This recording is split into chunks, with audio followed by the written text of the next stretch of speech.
XF 2025 model. I had the 24 and it was bone stock. Nothing done to that bike.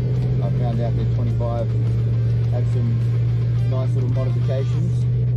So I sold the 24 and waited for the 25 to come and picked it up brand new, dropped it straight to Raceline Performance down all the way down in Burley.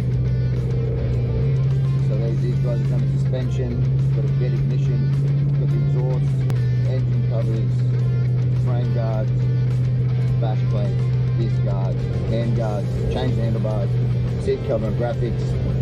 It's had the works. The only thing that's not done yet is the wheels. I wanted to see the difference with all the other stuff done with the stock chain and sprockets and whatnot. If I need to, I'll change those after the first few hours, so we'll just see how we go.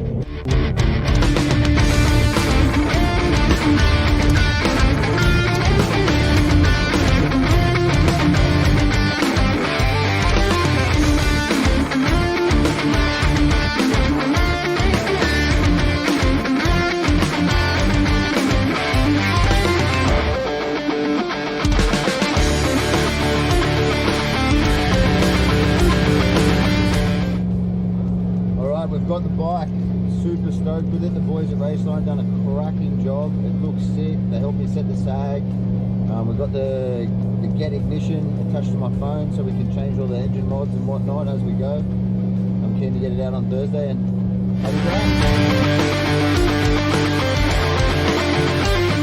go.